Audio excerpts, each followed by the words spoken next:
I've got some predictions I want to talk about, including Lincoln's laws don't mess up. You are Locked On Trojans, your daily podcast on the USC Trojans, part of the Locked On Podcast Network, your team every day.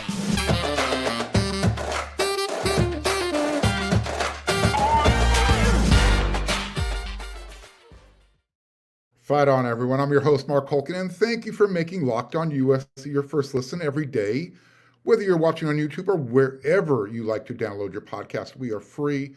I appreciate your support, and you can show your appreciation for the show, especially if you're watching on YouTube.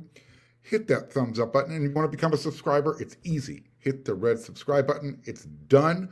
Both of those contributions mean a whole lot to the show. And because Locked On USC comes at you Monday through Friday, hit that bell notification button and you will not miss an episode. I've been telling everybody who USC is after. We've been talking about recruiting nonstop, it seems like this whole month, for good reason. It's been a really good recruiting month for USC. Lots of commitments. And we're getting towards the end of June. So now with about a week left, and roughly 30 days until fall camp actually opens, it's time for me to put my money where my mouth is, and we're going to see how well Lincoln Riley can close, at least with getting commitments in June. And then at the same time, he's going to make me look like a freaking genius because I'm going to put myself out there. So, I know how much of a disciplinarian Lincoln Riley is, and I'm going to have more on that in segment 2. I mentioned Lincoln's laws. Let me make this prediction. Do not screw up. Stay tuned. So here are the upcoming commitment dates for the rest of the month. I went over it on yesterday's episode of Locked On USC. You can go check that out. But as a reminder here, we got Ryan Pelham on Monday the 26th, Marquise Gallegos the 27th. The next one is scheduled for June 29th, Draylon Miller. Following day, June 30th, Ty Anthony Smith. Actually, 2 are scheduled for that day, Braylon Connolly. Now, let's go over each one of those in my prediction. Ryan Pelham, as I mentioned, wide receiver, Millikan High School, speedy, fast, twitchy, type of wide receiver that causes problems for defensive backs in open space. You can line him up outside, you can line him up in the slot, all around terrific receiver. So someone apparently canceled, whether it was his camp or what was the Oregon camp. Well, hey, what? You probably don't need to come. We know we're feeling USC. So what happens between now and Monday, depending on when you're watching this episode of Locked On USC, I'd like to introduce you to USC's newest wide receiver in the class of 2024, Ryan Pelham. Picture on this one, rock solid. Take it to the 99%. Death and taxes, everything 100%. How about Marquise Gallegos? Well, again, he's June 27th. Both he and Ryan actually were supposed to be in Eugene, Oregon for their official visit weekend. However, neither will be on the trip. So, again, maybe Oregon could win. I'm not sure who decided not to make the trip, but neither one will be there. So Ryan Pelham gave the money to himself, and then on Tuesday, Marquise Gallegos becomes USC's 14th commitment for their class of 2024 and number 11 in the month of June alone. So outstanding defensive prospect. I know Dante Williams had a big smile on his face. I was on USC's campus Thursday afternoon. They had one of their camps for up-and-coming prospects. Now, good things typically happen on Wednesdays, on hump days. just the day alone says it all. So next week we'll offer something. Otherwise, it seems like USC is going to take the day off with a commitment on Wednesday, the 28th. And I guess USC is going to just take the day to catch the breath, because on the 29th, they are anticipating Draylon Miller, the wide receiver from Texas. We know that Lincoln Riley loves to recruit wide receivers, quarterbacks. And the state right now is about to go on a run of recruits. Well, USC is about to go on a run of recruit commitments from the Lone Star State, starting with Draylon Miller. So he'll get Thursday to make his announcement public. My confidence level would be probably 90% plus. Something could happen now and then. I don't think anything will, but again, I'm not as confident about Draylon as I am about Ryan Pelham and Marc. I'm extremely confident with them. I'm just slightly below extremely confident. Take it for what it's worth. Just trying to categorize everything for everybody here. And one day later, linebacker, Anthony Smith. If we're taking Braylon's word for it, Anthony Smith will be a USC Trojan as well, because they're both playing together. To wrap up the month, June 30th, we have Braylon Connolly, safety, cornerback prospect, Texas. This is the one. I know Dante feels very confident about this one. I do too. However, I just want to keep this in front of everybody. Xavier Brown is still out there, cornerback from Mater Dei. And that's going to be a USC versus Alabama battle. If Xavier notice that the spots are being taken up, is that going to move up his decision date? As of right now, I don't think he has one. He doesn't have to, but they're interested in other back commitments or prospects as well. One being Sione Lole, the JC defensive back. Mateo. So, a lot of things at play there. It's right now, it's really kind of first come, first serve. So you might want to take that spot while it's still available. And then one little quick note on guys who are also out there that I'm hearing. Recruits that USC is after, I believe USC can win the national championship this year. So everybody's looking at USC right now. Speaking of, number one running back, Taylor Tatum. He likes baseball a lot. Heard some interesting news the last 24 hours or so. Baseball means a lot to him. It's actually one of his first love. At least it was first love growing up. I do know that I've heard that he really loves his football program, maybe even more than almost. I know I kind of introduced the rumor that Taylor Tatum might be leaning towards Oklahoma after his official visit. Remember this. Keep this in mind, everybody. Every day that goes by that he doesn't make a commitment to Oklahoma, it's better for USC. So the fact that he hasn't committed yet to the Sooners, it's a good sign. We're almost at the end of the week. The further that official visit to Norman, Oklahoma gets in his rearview mirror, the better it is for USC. I actually talked to someone who's close to the situation, and the staff, they're on top of it. They know what they're doing. They need to do to make sure that that Taylor chooses USC in the end. Look, as I said, I think USC is probably doing something right with Taylor Tatum's recruitment. because the pressure to stay closer to home is actually coming from home. Uh, so we'll see.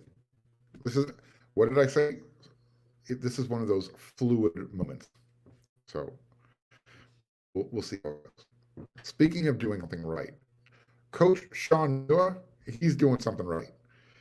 And if he's able to pull Marquise Lightfoot and Edric Houston, uh, I'm making the request to Trojan fans. They should put a collective together and they should build this man a statue because he will have earned it. Let me tell you this. It is a USC versus Ohio State battle for both of those young men. And believe it or not, I believe USC has a very, very, very good shot at the young man from Georgia, Mr. Houston. Yeah. The Bulldogs roster is deep at that position, defensive end. And that's why Houston has serious interest in why he's looking out of state. And USC and Ohio State are really the two schools he's considering. This is what Coach Newell he needed to convince these guys how close USC was last year. That defense, look, everyone knows they were hard to watch at times, but they didn't have the depth. I'll say it again. If last year's roster has this year's roster, USC makes the playoffs in year one. So Ohio State can, they can go around telling everybody, hey, we've got a defense. It's proven. Coach Nua, his, I guess trump card is, hey, I've coached in the big conference. I know what it takes. And look what we did in 1 year at USC. Just come to me. I'll make it happen.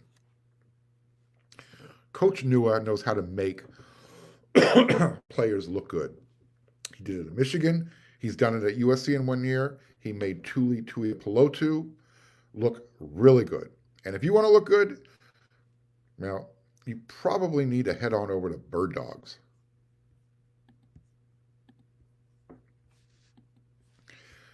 Because Bird Dog shorts and their pants, they make you look good when you put them on.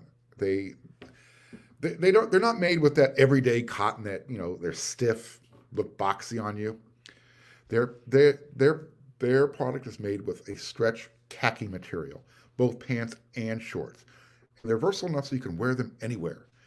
And they're designed to fit slimmer through the thigh, through the leg. So if you've got that athletic soccer leg, you need to have a pair of Bird Dogs.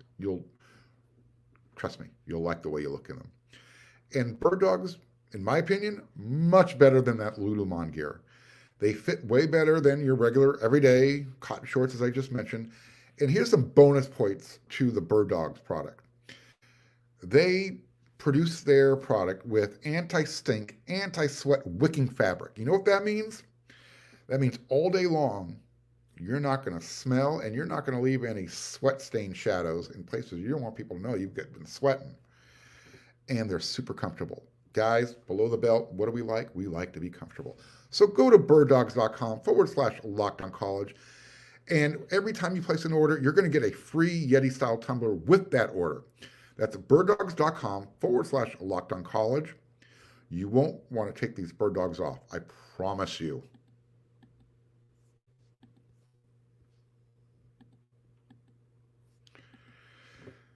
So I want to remind all my everyday viewers and listeners, and all of you wannabe everyday listeners, you should want to be, Monday through Friday, 5 days a week. This is the last episode this week. It's Friday, but I'm going to have an update from the weekend. So make sure you're tuning in on Monday. I'll have more recruiting notes and a whole lot more. So I was able to run into some people, and I got some really good information about the team. If you've been over to wearesc.com over the last couple of years, you know that from my writings, I have in the past talked about Lincoln's Laws. Well, that's my term for it. It's about Lincoln Riley's way of getting the team to be accountable. And last year, if one player messed up, the whole team messed up. Same philosophy, same concept applies in year 2 for Lincoln Riley. However, year 2, the penalties are actually more serious. There's no margin for error. Don't screw up. Like I said, I talked about these last year, team accountability and how the players are being asked to police themselves. Again, one player messes up, the whole team pays the penalties. So eventually, if 1 or 2 or 3 or 4 players are constantly the bane of everyone's existence, hey, a few good men, code red. There's a ways of getting everybody in line. And if the players can't do it, the coaching staff will. Benny Wiley will get it done. Strength and conditioning coach. So as much as things have changed since Lincoln Riley arrived, young men, teenagers, they stay the same every single year. Life goes on. I guess the best way for me to make an analogy with this, you know me. Think about the movie Dazed and Confused. You know that scene with Matthew McConaughey? They're outside the rec center. Yeah. And he says, the older I get, they stay the same age. Yes, they do. If you've seen the movie, you know exactly what I'm referring to. But the same concept applies. Teenagers every year are going to be teenagers. Doesn't matter if you grew up in the 70s, the 80s, the 90s, the 2000s. Young people, they have a mind of their own. And that's why we love them. But, you know, some freshmen, they're more mature than other freshmen. And some freshmen are actually more mature than sophomores and juniors. I hope they're not more mature than seniors. The penalties in year 2 with Lincoln's laws are more serious the second time around. Because, especially for the guys who were around last year, because they should know better. They don't need to be reminded. So don't miss a tutor session. You'll be getting the team in trouble. Log in late to a Zoom meeting. Got news for you. The coaching staff is aware of it. That'll cost you and the team an up and down. Late to a meal? Yeah, you just messed up. And what's great about this is the penalty system is tiered. Yeah, it gets worse. The team actually gets a cumulative score. So, for instance, like 1 to 10, if the team has a score of screw-ups between 1 and 10, it's like everyone gets the let's do better speech. But then when you get into that 11 to 19 category, all right, well, now you're going to start paying some penalties. 20 to 39, the penalties actually start to double. So, yeah, let's just say you've earned 21 demerits. I'm using finger quotes. That would actually be like 42 ups and downs, is the way it was described to me, if I understood it correctly. So, again, one person messes up, the whole team gets the demerit.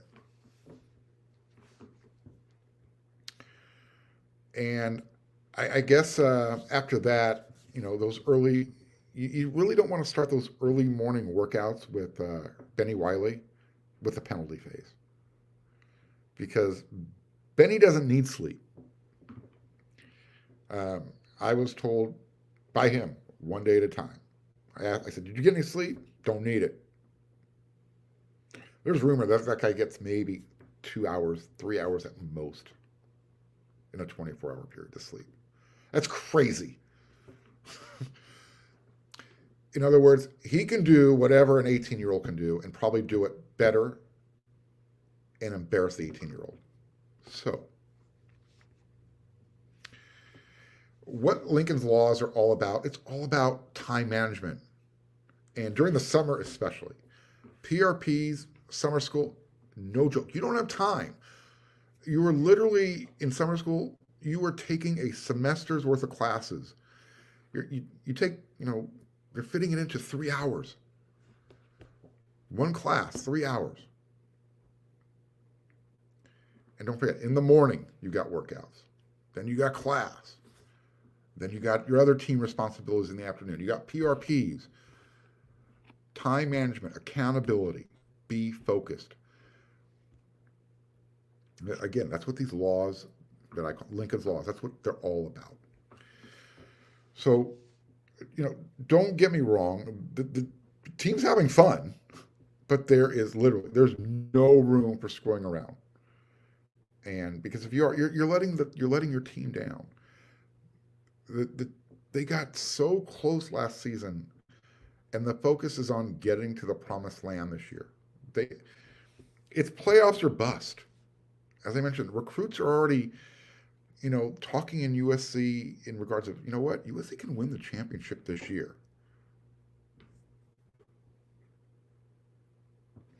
I heard a really cool thing about freshman rush end Sam Green. I was told that he is a freak. And this is actually a compliment, but it's stemming from a negative, so to speak. Follow along. Sam just keeps impressing his teammates, especially this summer. We saw what he was capable of in the spring game. And this summer, he hasn't let up during PRPs.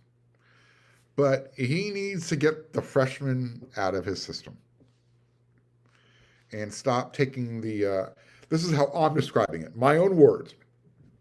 Excuse me. Yes, I have hiccups right now. I apologize. He needs to stop taking the Lendale White approach to practice.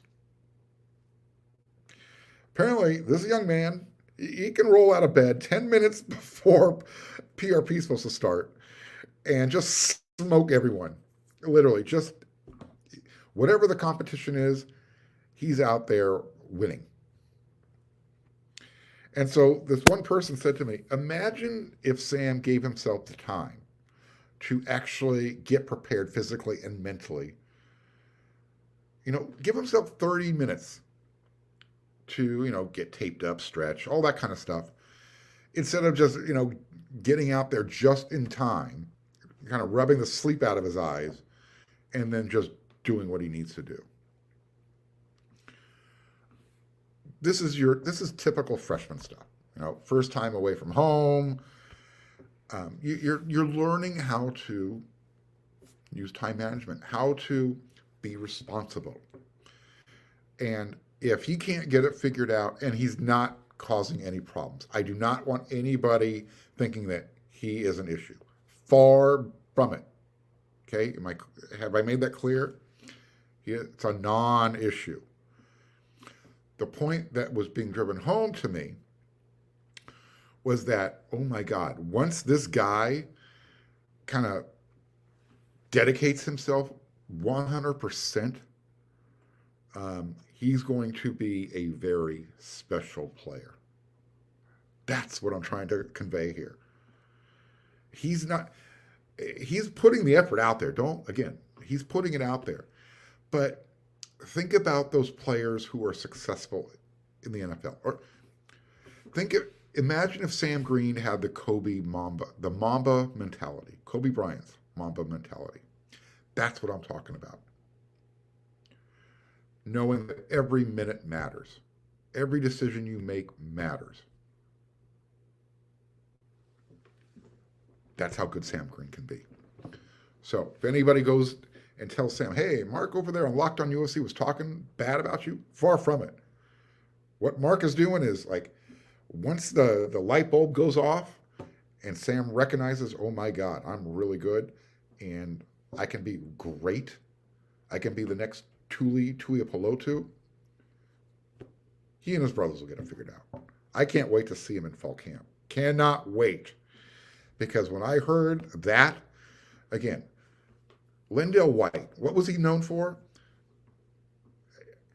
He didn't practice that hard. But when it was game time, yeah, he lived up to it. I want more of that. Sam Green, if you give me the Mamba mentality at practice, Yeah, you're going to be a stud. You're going to be a first-round draft pick.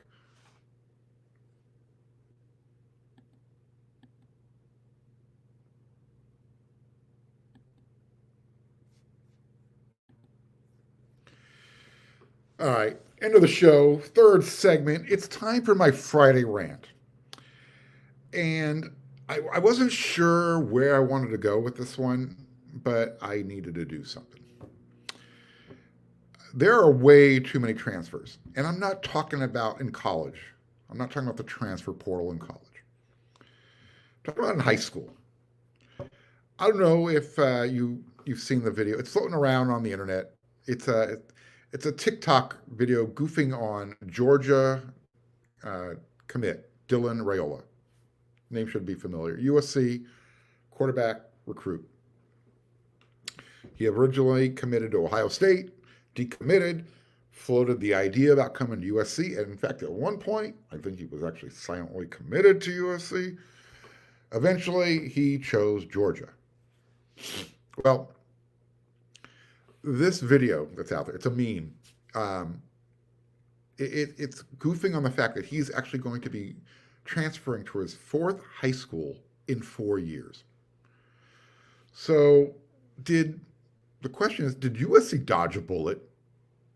This isn't sour grapes. This is a serious question. He is transferring to his fourth high school in 4 years, the second in the same calendar year. And I'm going to explain that here in just a moment.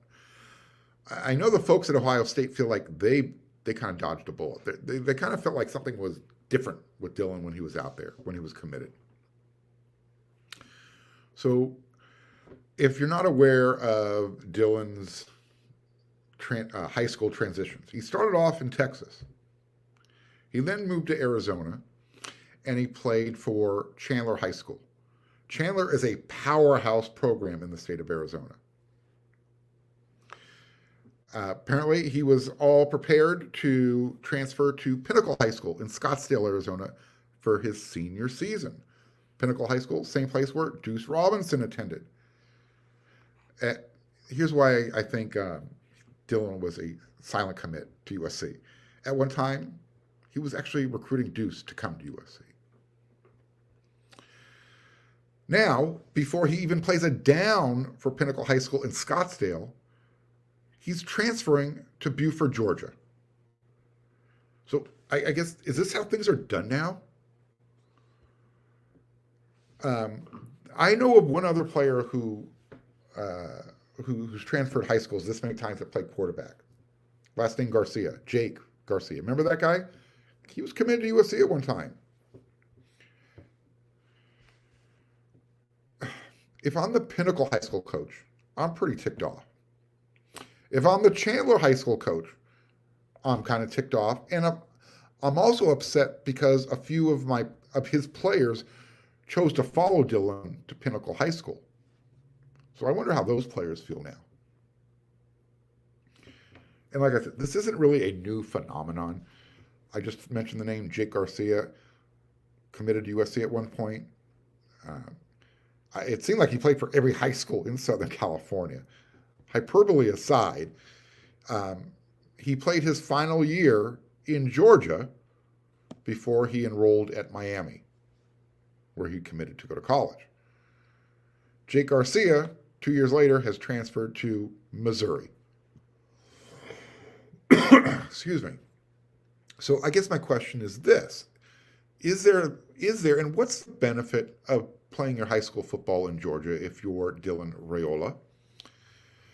The cynical side of me is saying that someone is paying the family to kind of keep him close so he doesn't think about decommitting for a third time his senior season. I don't know. Is it the dad? Is the family maybe cashing in? Not just him, the family. With NIL, with collectives, with 7-on-7 programs, players in high school have way too many options right now. And I get everyone is chasing their dream, and that's great. Love it. I think everybody should. But can we still put the work in? Stop taking all these shortcuts. I mean, look, two high schools in the same league burned by one player. I know that sounds harsh. It's like, wow, Mark, you're kind of coming down hard on a high school kid. Well, the game has kind of changed a little bit, and if you're going to portray yourself as and again, my term, as a mercenary, going out there and I just want to play football and not focus on anything else. And I'm not saying that's what Dylan's doing, but again, it's a lot of 4 high schools. It's a lot. I don't know. It kind of gives the. Here's something else. It's like a player who is really good for his neighborhood high school. Okay, and he wants to prove to himself that he's better, that he deserves to play at a power program, and they'd rather put on the Mater Dei helmet or the St. John Bosco helmet at one of those powerhouse programs and say that, hey, yeah, I played for Mater Dei, I played for Bosco. Well, except they didn't really play for either one of those schools. They sat on the bench rather than seeing the field. That's happening more often. Why waste a year of your development saying, yeah, well, I played at Mater Dei, and then you end up transferring so you can actually get on the field and play. I know I kind of went down a few different rabbit holes with my rant.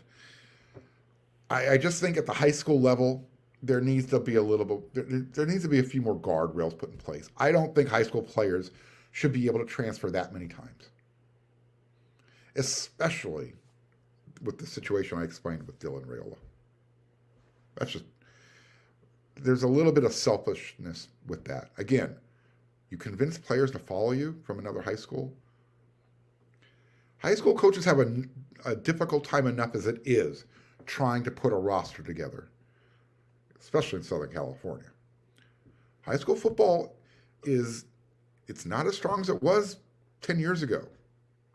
And I'm not sure how we can make it stronger again in the neighborhood, having some pride to stay home, not always be chasing the dollar because you're chasing your dream.